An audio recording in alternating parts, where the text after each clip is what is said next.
হ্যাঁ, তো বিরিয়ানি নিতে এসে আমার সাথে এরকম কিছু হবে এটা কোনোদিনও আমি আশা করিনি। ব্যাপারটা হলো সকাল সকাল বেরিয়ে পড়েছি, ঠিক আছে, গাড়ি টাড়ি নিয়ে ব্যাগ ট্যাগ গুছিয়ে চুলের কালার টালার করে দেখছি খুব ভালোই লাগছে। তো তারপর ফাইনালি বেরিয়ে পড়লাম বাইক নিয়ে, সানসেটটা দেখতেই পাচ্ছ খুব সুন্দর লাগে। হ্যাঁ, তো ফাইনালি তারপর দোকানের মধ্যে চলে এলাম, দোকানে এসে চা টা খেতে হবে। তো ব্যাপারটা হলো যে একটা দাদাকে বুধ বানিয়ে দিচ্ছি, তো দাদাটার সাথে সেলফি টেলফি একটু উঠে নিচ্ছি। সো ফাইনালি অনেক কাজ টাজ হয়ে অনেক মাথা টাথা ধরে গেছে, কারণ অনেক রাত্রি হয়ে গেছে। হ্যাঁ, তারপর ফাইনালি একটু ঘুরু ঘুরু করতে বেরিয়ে গেলাম, কারণ রাত্রেবেলা ছাড়া ঘুরতে সময়। হ্যাঁ, তারপর পেট্রোল পাম্পে চলে এলাম তেল ফেল ভরার জন্য। তারপর পেট্রোল পাম্পে অনেকক্ষণ ধরে দাঁড়িয়েছি, দাদাটাকে চেয়েছে দেখছি কোন দিকে আছে কোন দিকে আছে কোন দিকে কখন আমার লাইন পড়বে, তো বুঝতে পারছিলাম না, তো মাইন্ড খারাপ। ফাইনালি তারপর তেল ভরে নিলাম 50-60 টাকার তেল ভরে অনেক দূর যেতে হবে, কারণ আমাকে দুবাই, প্যারিস, লন্ডন এইসব A to Z জায়গায় ঘুরতে বেরিয়ে গেছে। তারপরে হেলমেট টেলমেট পরে তো নিতেই হবে, কারণ এতগুলো জায়গায়। হ্যাঁ, তো ফাইনালি বেরিয়ে পড়লাম রাস্তার দিয়ে হয়ে, কারণ এত ঠান্ডা পড়েছে, ঠান্ডায় কিছু দেখতে পাচ্ছি না, কুয়াশায়। সো তারপর ফাইনালি একটা অনলাইন সেন্টারে চলে এলাম, কারণ রিচার্জ শেষ হয়ে রিচার্জ করতে হবে, মাইন্ড খারাপ হয়ে গেছে, পয়সা পাতি কিছু তুলবো সামথিং,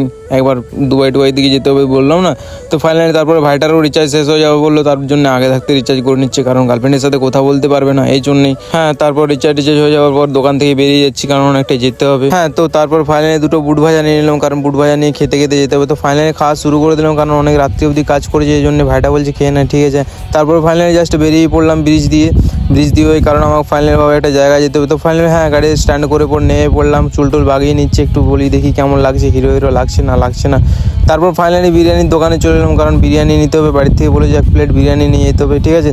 তো বিরিয়ানির জাস্ট ভিউটা দেখো, তো এখানে এমন হলো মানে কি বলবো তোমাদেরকে, মানে বিরিয়ানি বাঁচতে হচ্ছে আমাকে, চিকেন বাঁচতে হচ্ছে, বিরিয়ানির মশলা বিরিয়ানি দাও, চিকেন দাও, চিকেন লেগ পিস দাও, মানে কি বলবো, মানে এরা কিচ্ছুই জানে না সত্যি। তো ফাইনালি তারপরে সব কিছু নেওয়া হয়ে গেল, নেওয়া হয়ে যাওয়ার পর চলে যাচ্ছে। হ্যাঁ, তারপরে বাইকটাকে দাঁড় করে দিলাম এখানে, তারপরে দুটো চাটা অর্ডার দিয়ে দিলাম, কারণ চা খেতে হবে, এত ঠান্ডা পড়ে। তো ফাইনালি তারপরে চা নিয়ে নিলাম, তারপরে চেস করে বলি দুজন মিলে একবার খেয়ে পর বেরো। হ্যাঁ, তারপর বাইকের হেলমেট টেলমেট পরে নিচ্ছি, কারণ এরপর হেলমেট পরে না বেরোলে ঠান্ডাতে মানে কেলিয়ে যেতে হবে, সকালে ভিডিও আর বানাতেই পারবো না, কারণ এত রাত্রি হয়ে গেছে, কারণ রাত্রি 10টা অবধি দোকানে কাজ করেছি, 10টার পর বাজার দিয়ে একটু ঘুরু করতে বেরিয়েছি, তো বুঝতেই পারছো সামথিং 12টা তো বাজবেই। হ্যাঁ, তারপর যেতে যেতে একটা ফুলের দোকান পেলাম, এখন অবধি সাজানো আছে, রাত 12টা তো এরকম বাজবেই, তো দেখে খুব ভালো লাগলো। তারপর দেখছি যে নাম্বার প্লেটটাকে এই গাড়িটা এত সুন্দরভাবে সাজিয়ে রেখেছে যাতে না পুলিশ কাকুরা দেখতে পায়, ঠিক আছে। তো মানে ড্রাইভারটা জবাব নেই, কারণ ড্রাইভারটা এত সুন্দর গাড়িটাকে এডিটিং করেছে কি বলবো। সো তারপর ফাইনালি বেরিয়ে পড়ছি, কারণ অনেক রাত্রি হয়ে যেত, বাড়ি চলে যাচ্ছি। তো নেক্সট ব্লগে তোমাদের সাথে দেখা হবে, লাইক কমেন্ট শেয়ার অবশ্যই করো, বাট